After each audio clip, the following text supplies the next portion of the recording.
Salut tout le monde, aujourd'hui je viens vous présenter cette magnifique plante, le Ficus elastica ruby.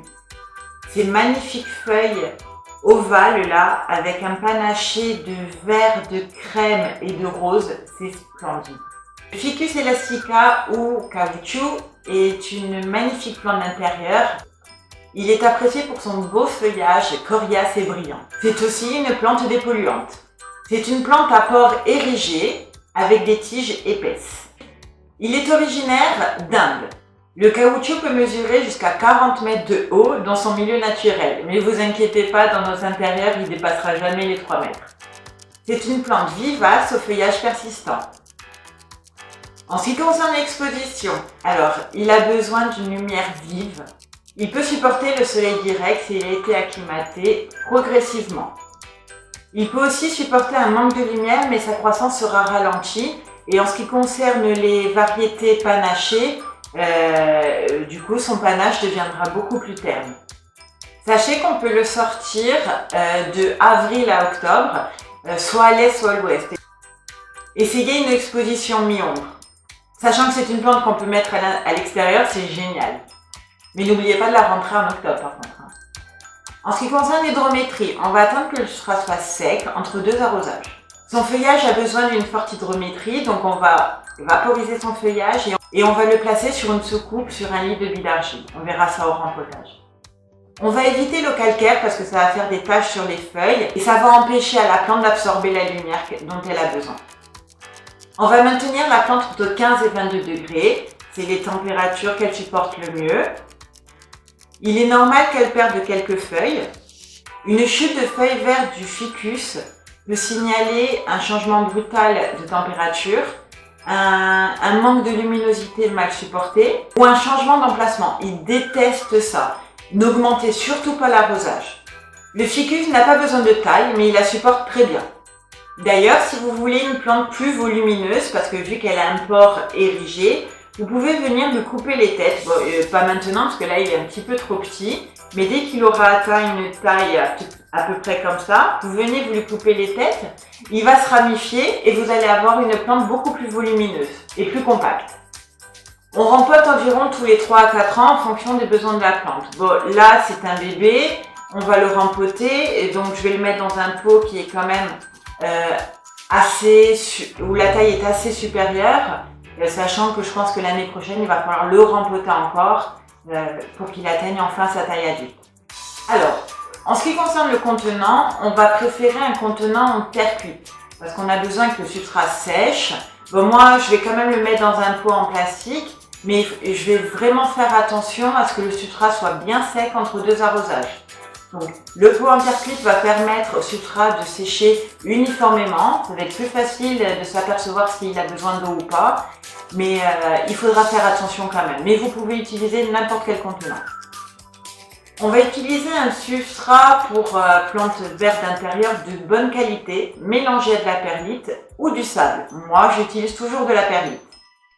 Pendant sa période de croissance, c'est-à-dire au printemps et en été, on va lui donner un engrais liquide tous les 15 jours à peu près. Ou si vous voulez utiliser un engrais organique, on va lui donner 2 fois par an, c'est-à-dire au début du printemps et peut-être au début de l'été, comme ça fait moite-moite. Alors, les parasites qu'il peut rencontrer sont la cochenille et les araignées rouges. Donc les araignées rouges, c'est comme toutes les plantes qui ont besoin d'une forte hydrométrie. Si l'air est trop sec, vous allez avoir une attaque d'araignées rouges. Mais pas de panique, un bon bain, une bonne douche, ça suffit, ça les éradique. Alors les cochenilles, vous pouvez trouver les cochenilles farineuses et les cochenilles à carapace. Alors pour les éliminer, rien de plus facile, vous prenez un coton imbibé d'alcool à 90, vous le passez sur la plante, sur les cochenilles, et elles vont mourir. La multiplication, il y a 2 solutions. Vous pouvez faire des boutures de tiges avec au moins une feuille, ou alors on va faire un marcotage, mais ça sera l'objet d'une autre vidéo. Et la multiplication se fait de préférence au printemps, tout comme le rempotage. Alors j'ai une information supplémentaire à vous donner sur le ficus. Ma mère en possède un qui doit avoir 10 ans facile, donc il est immense. Et bon, moi j'habite dans l'extrême sud de la France, donc évidemment climat méditerranéen, donc il n'y a pas trop de gel, on va pas se plaindre. Hein. Il a vécu toute sa vie sur la terrasse exposée ouest, donc avec un soleil brûlant d'été, avec le froid de l'hiver. Bon, le froid, on va pas trop épiloguer là-dessus, on va pas se plaindre, hein. Et là maintenant, elle a déménagé, elle habite au village. Et au village, elle a toujours laissé dehors. Bon, il a quand même souffert parce que d'un, il a été déplacé. Deux, au village, c'est à 500 mètres d'altitude, donc il y a un petit peu plus de gelée. Il a survécu au gel de l'année dernière. Et là, cette année, ce qu'elle a fait, elle a mis un peu l'hivernage pour le protéger tout simplement, hein. Et en fait, donc dans l'extrême sud de la France, vous pouvez le laisser dehors toute l'année. Et maintenant, on va rempoter. Donc on va utiliser le substrat que j'utilise toujours pour mes plantes d'intérieur, donc un bon terreau pour plantes d'intérieur, pour plantes vertes, mélangé à de la perlite, pour qu'il soit bien léger et bien drainant. Donc là je vais utiliser un pot en plastique et on va venir quand même mettre au moins 2 cm de billes d'argile au fond pour bien drainer, pour éviter que les racines trempent dans l'eau.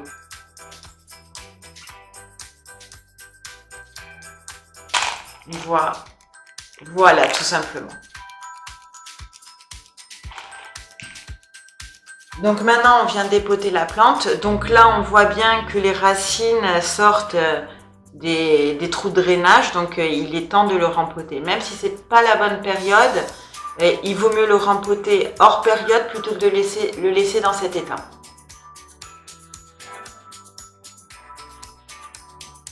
Donc regardez ce magnifique feuillage, donc panaché, vert et crème. Là on voit bien les lignes roses. Et sur cette feuille-là, on voit bien le rebord de la plante qui est tout rose. C'est magnifique. Donc là on dépote délicatement, sachant que ça va coincer un petit peu, hein. Je l'ai arrosé il y a 2 ou 3 jours. Donc du coup, le substrat est bien humide, donc délicatement, super, sans trop l'abîmer. Donc là, on voit bien que le substrat est de bonne qualité, il est bien noir et on voit bien la bonne santé des racines. Les racines sont bien blanches.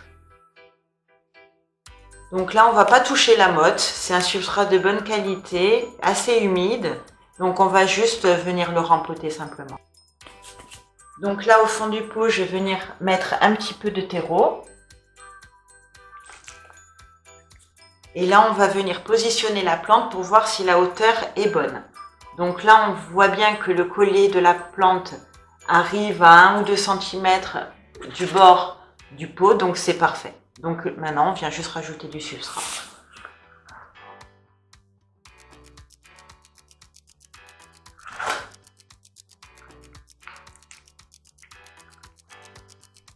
Et on borne bien avec les doigts. Tant que nos doigts rentrent, on continue. Ça veut dire qu'il peut y avoir des poches d'air.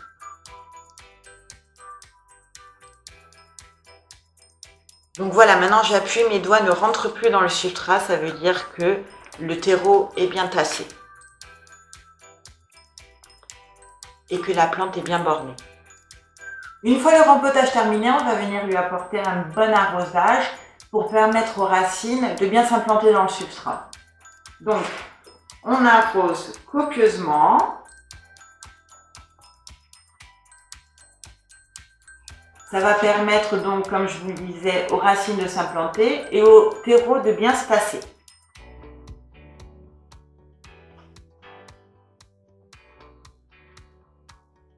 On voit qu'un substrat est de bonne qualité quand vous arrosez, que l'eau ne s'écoule pas tout de suite.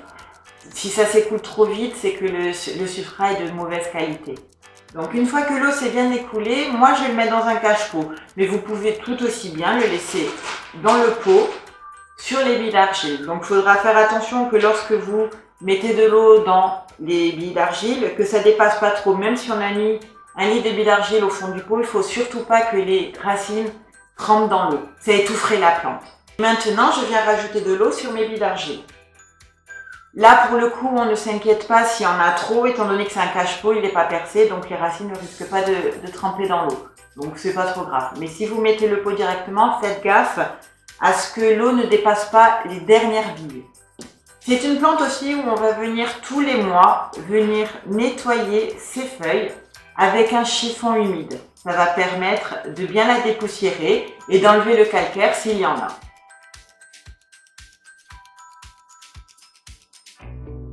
On y va délicatement. Et maintenant, on vient vaporiser un petit peu d'eau sur son feuillage et ça sera terminé.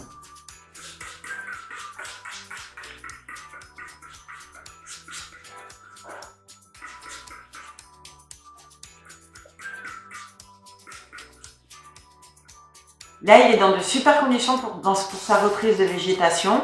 Donc, on va attendre que le printemps arrive. On va le fertiliser parce que je n'ai pas utilisé un substrat avec des engrais. Et voilà, on va attendre qu'il pousse tranquillement. Hein. Donc, on va se revoir pour le bouturage de cette plante. Et sur ce, j'espère que cette vidéo vous a plu, que toutes mes informations vous ont été utiles. Et on se voit à la prochaine. Bye!